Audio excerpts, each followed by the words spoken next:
Bhagavad Gita, chapter 2, verse 3.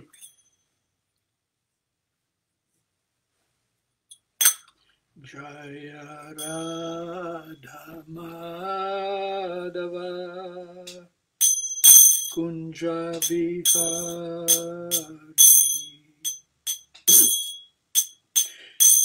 Jaya Radha Madhava Kunja Bihari Jaya Gopi Jana Ballabha Girivaradhari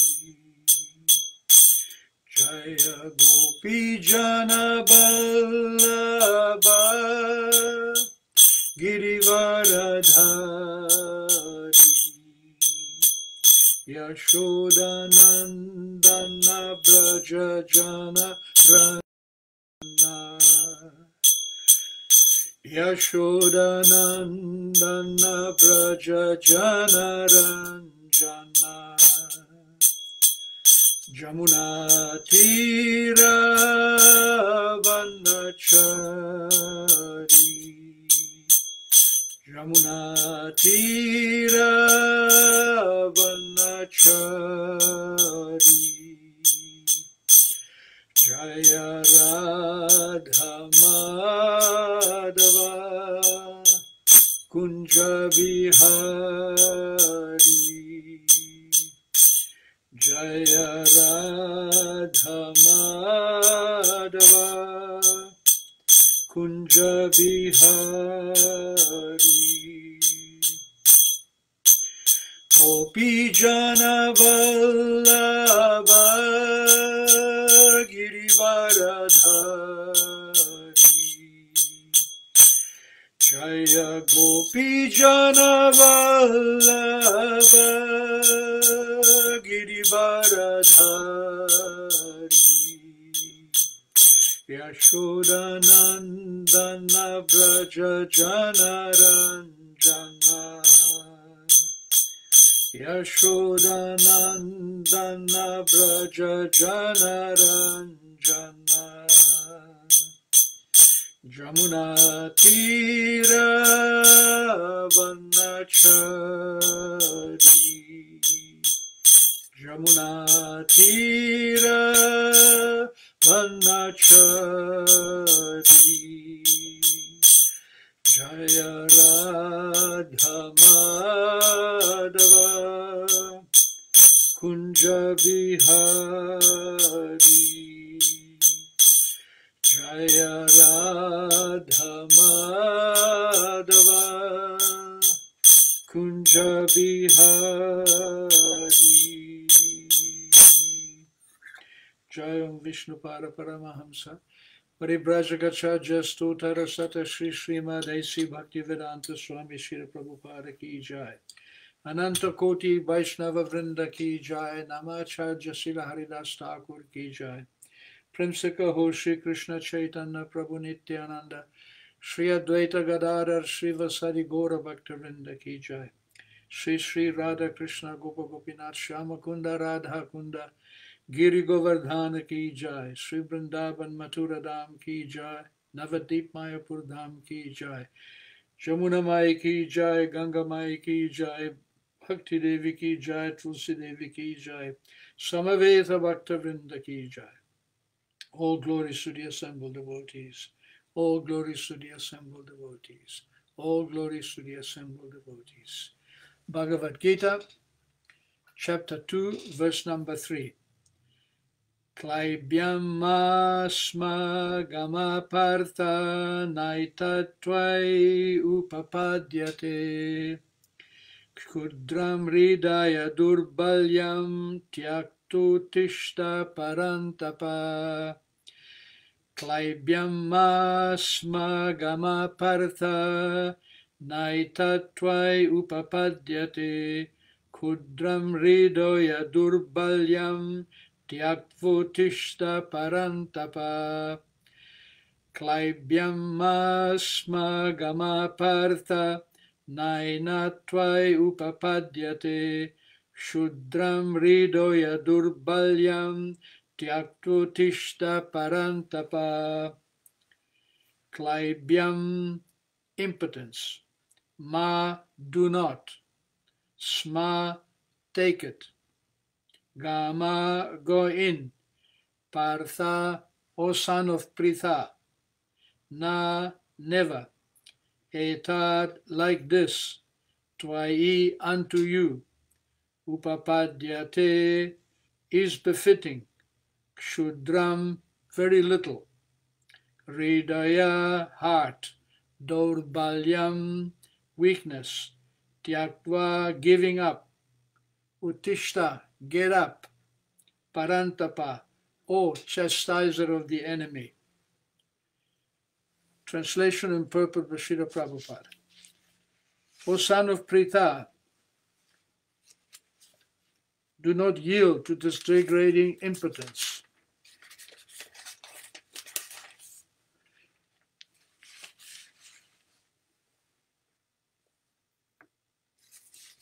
Sorry, let me do that again. Translation. O son of Pritha, do not yield to this degrading impotence. It does not become you. Give up such petty weakness of heart and arise, O chastiser of the enemy. Purport. Arjuna was addressed as the son of Pritha, who happened to be the sister of Krishna's father Vasudeva. Therefore, Arjuna had a blood relationship with Krishna. If the son of a Kshatriya declines to fight, he is a Kshatriya in name only. And if the son of a Brahmana acts impiously, he is a Brahmana in name only. Such Kshatriyas and Brahmanas are unworthy sons of their fathers. Therefore, Krishna did not want Arjuna to become an unworthy son of a Kshatriya. Arjuna was the most intimate friend of Krishna.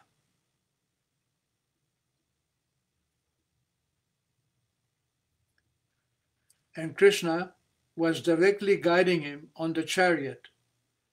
But in spite of all these credits, if Arjuna abandoned the battle, he would be committing an infamous act.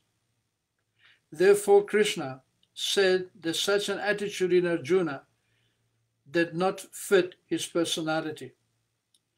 Arjuna might argue that he would give up the battle on the grounds of his magnanimous attitude for the most respectable Bhishma and his relatives.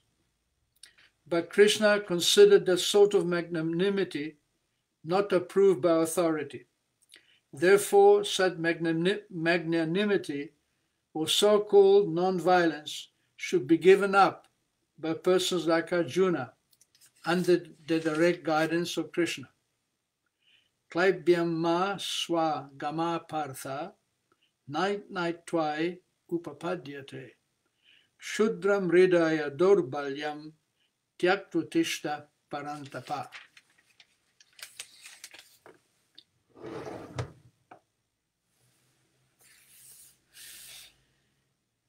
So, like Arjuna,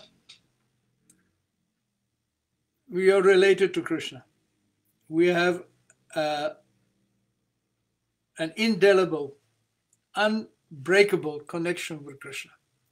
And Krishna is within our heart and he is guiding us according to our desires. If we accept his guidance, then we will be guided in a proper way. After all, we are born in ignorance. Om Agyana Timirandasya. We are born in the darkness of ignorance. We require education to be able to understand what is our life, what is the goal of life. So, since we need to take education from higher authority, why not take education from Krishna? I've taken education, you've taken education, the first 15, 20 years of our lives. We went to school, we went to college, we were taught, we accepted so many authorities, but these authorities, they come and go. But that one authority of Krishna has been constantly with us for 5,000 years. one of Krishna's qualities is that yasha of fame. There is nobody else who is as famous as Krishna. Who is there who lived 5,000 years ago on this planet who is still known today? There is no one, but Krishna is there. His Bhagavad Gita is read not only in India, but in every country of this world.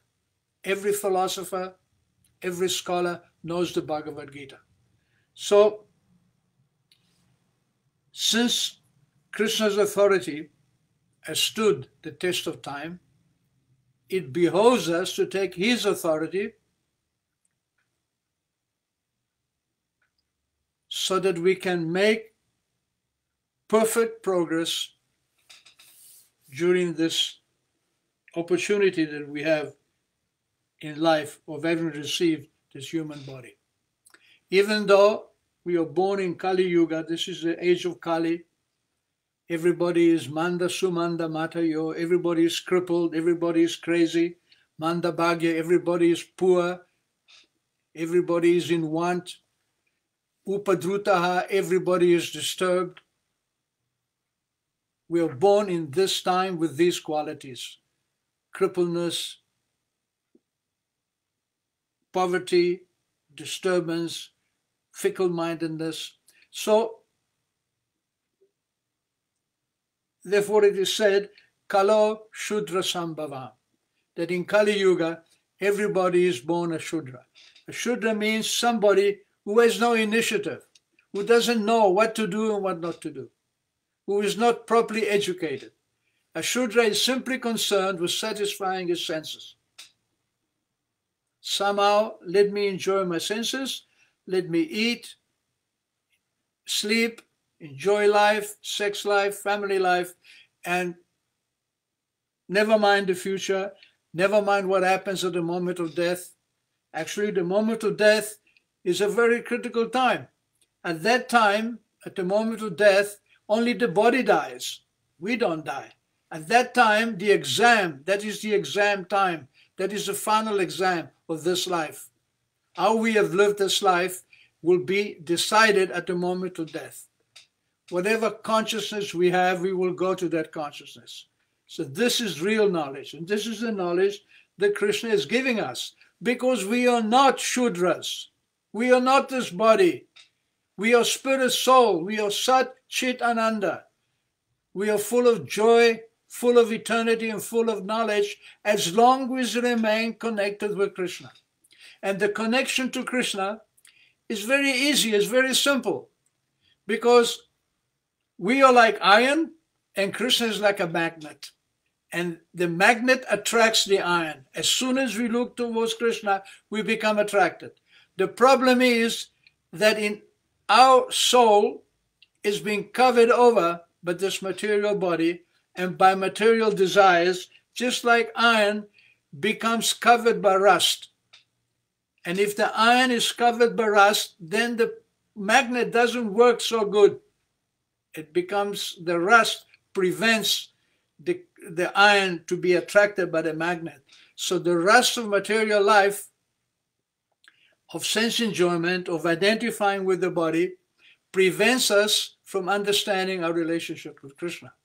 But it is our birthright, just like it was Arjuna's birthright, to be connected with Krishna. In this verse, Krishna uses two words, Partha and Bhishma. He mentions Partha because Arjuna was the son of Pritha. Pritha was the sister of Vasudeva, Krishna's father. Therefore, Pritha was Krishna's aunt. Krishna's father, Vasudeva, his father, Surasen, he had a nephew named Kunti Bhoja. And this Kunti Bhoja and his wife had no issue. They couldn't get a child. Therefore, Surasen said that when I get a daughter, I will give it to you to bring up. So when Pritha was born, she was called Pritha, she was given to Kunti Bhoja, and she grew up in his palace. And from that time, she was known as Kunti. So Kunti, she grew up, and when she was a maiden, the great sage and yogi Durvasa came to visit the palace of Kunti Bhoja. Now, Durvasa was known as being very short-tempered, but very, very powerful, very easily angered, very easily prone to curse. Therefore, Kunti Bhoja deputed his daughter Kunti to take care of him. So she took care of Durvasa so nicely. Durvasa wanted to give her a benediction. So he tested her. He said, please bring my lunch. I'm going to take bath and I'm coming back. So he came back early. So she brought the lunch and it was still very, very hot. So when she put the plate in front of him, he saw that the food was steaming.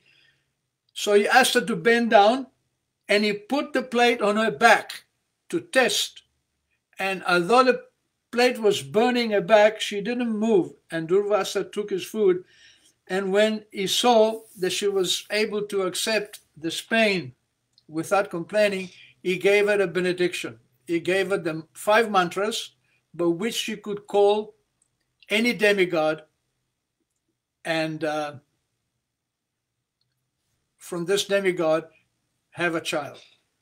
So she tested the mantra, and the first demigod, she was a young girl after all, curious, so she chanted this mantra and she invoked Surya Bhagavan, the demigod of the sun. The sun god is called Surya.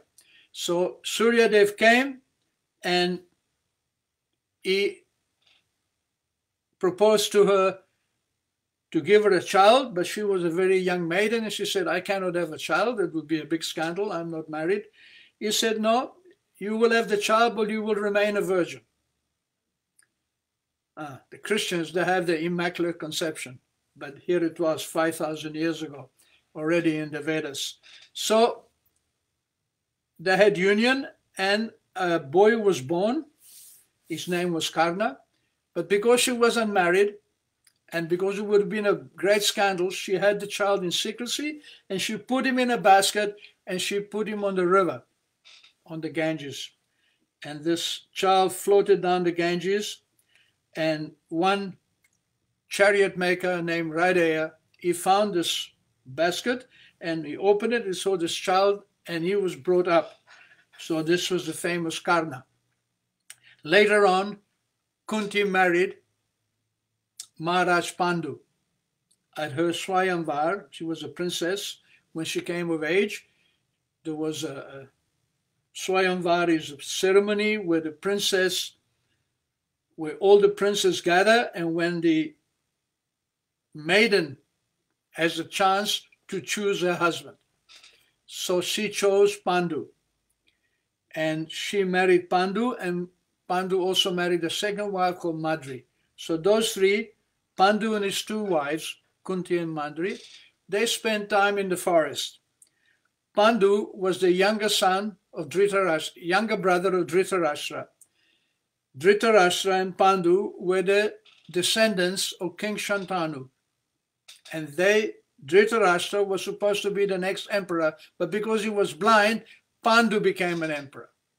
Now, Pandu wasn't just a small king. According to the Vedas, this knowledge is coming down for 5,000 years. It is in written form, but it is coming down by word of mouth, from teacher to disciple, and so on. So, according to the history that we have been given, that you can study in India, in every temple, there is the history of the temple, the history of the district, the history of the kings that ruled that area. So there is unlimited knowledge which came down by word of mouth, not knowledge, not history written by the victors in retrospect.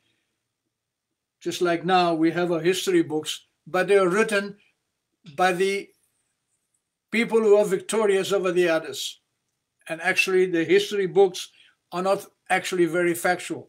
They are full of imperfections. But the Vedic knowledge is very perfect. I've traveled from the north of India to the south, east to the west, and I've spoken to so many people, so many brahmanas, so many sages, so many scholars of different persuasions, and the knowledge is the same wherever you go, because it is coming down in a perfect disciplic succession. So at that time, when Pandu became emperor, the empire was vast. In the north, as far as Mongolia, Kyrgyzstan, now it's called Kyrgyzstan, Turkmenistan, and in the east, as far as Japan, in the west, as far as Greece. When Maharaj Yudhishthira performed his Rajasuya sacrifice, people from all these points of the planet came to bring homage. So Pandu wasn't a petty king, he was a great emperor, and his wife Kunti, also known as called Prita, she was Arjuna's mother. How Arjuna came to be born? When Pandu was living in the forest with his two wives, he was a Kshatriya king, so he would sometimes go hunting. And one time he shot one deer.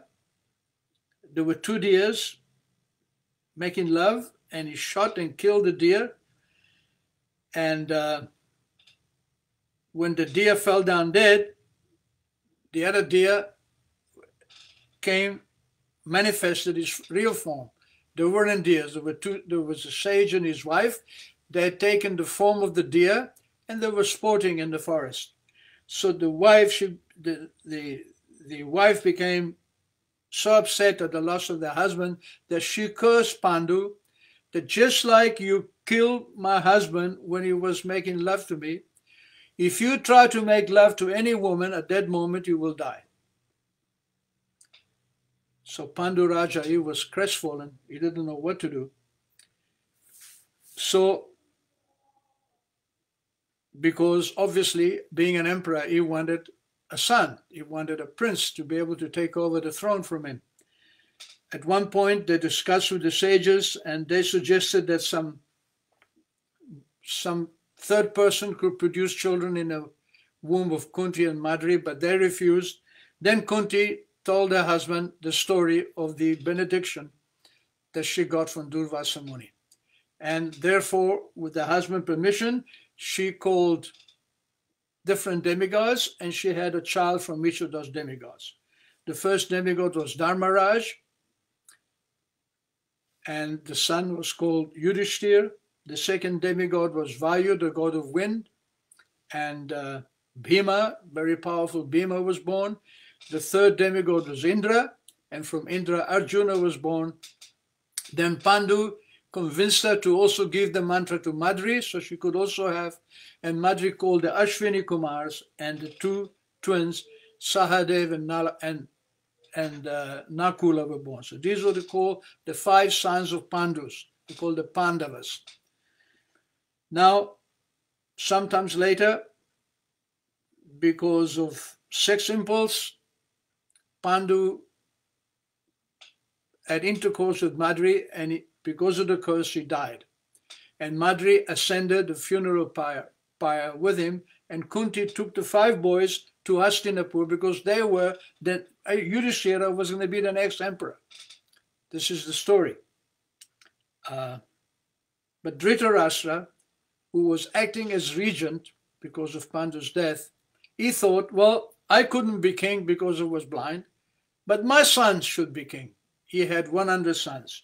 Dhritarashtra married Queen Gandhari from Afghanistan, Kandahar. I've been there. So Kandahar, the king saw Gandhari. She's the one who came from Kandahar.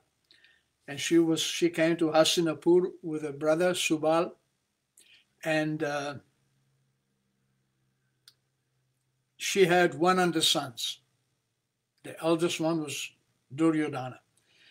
And there was always enmity between these 2 sons, between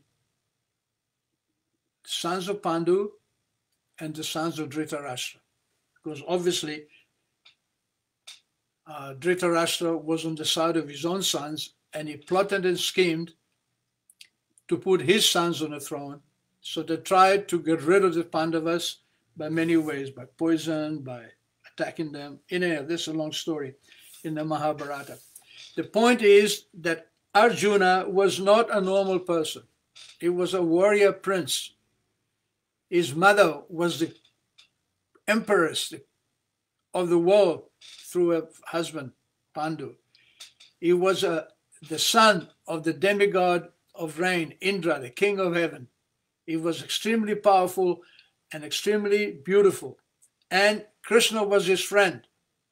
They were not only friends, they were also cousins. They were related. So Krishna mentions Partha. He appealed to Arjuna's lineage.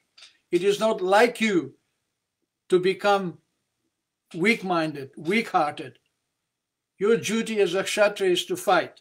The duty of the Kshatriya is to uphold a system where his subjects, the citizens, are encouraged to practice spiritual life. Now, not everybody may be interested in spiritual life. Many people, especially lower class people, they're interested in enjoying their senses. But the higher classes, the philosophers and the warriors, it is their duty to create an atmosphere which is conducive for spiritual life. Just like we were educated in our youth, so the education we got was based on sense enjoyment. We got educated with the idea that the more we enjoy our senses, the more we exploit material nature, the more we acquire, the happier we'll be. That indicates that this kind of society doesn't understand the nature of the soul. They don't actually believe there is life after death. They pay lip service. We see today our present leaders all over the world, they don't even pay lip service to religion anymore. They used to. Even 50 years ago, 100 years ago, the kings, they had a very strong bond with the church. They built cathedrals, churches, temples, and they understood the need for spirituality. But that pretense is gone. Now, nobody believes in God. Nobody believes in the soul. Everybody thinks when we are dead, everything is finished. Now, if you believe that when you die, everything is finished, then you might as well act in any way to satisfy your senses at the expense of anybody else. Even somebody else will suffer as long as you enjoy, because when you die, everything is finished anyhow. There is no day of judgment. Although every religion teaches that there is a day of judgment. The Christians, the Buddhists, they all teach that the moment of death will be decided what will happen to you. So most people, they don't have this culture. Even they practice religion, they practice it for material benefit. Dharma, artha, kama. They practice religion to get material benefit, to enjoy the senses. And out of the very few who actually understand Vedic knowledge, who become disgusted with sense enjoyment, they try to become liberated, moksha. They see that the variety of material life is causing much pain and much bewilderment. The variety, male and female, good and bad, rich and poor, seasonal changes, all these different varieties are the root cause of great bafflement and great pain at times. So they say that the state of being when there is no pain must be no variety. This is called Sayuja Mukti, or the liberation of becoming one with God, or becoming one with the effulgence of God. This is the most that one can expect in these times of Kali Yuga as far as spirituality is concerned. But, as Krishna says, at the moment of death, whatever you believe, you will go to that place. It's not that when you die, everything is finished. So Krishna is appealing to Arjuna that you're not an ordinary person. You're the prince of one of the greatest, of the number one kingdom of this planet. It is your duty to follow religious principles. Because if you don't follow religious principles, nobody else will. Whatever example you set, other people will follow. And therefore, through Arjuna, Krishna is telling us that we are not this body. It doesn't matter what our material situation is. We are spirit souls. We are connected with Krishna eternally. If we simply take away a little bit of that rust, that iron-like shield over our heart will break and we'll be attracted to Krishna. This is the purpose of our life. And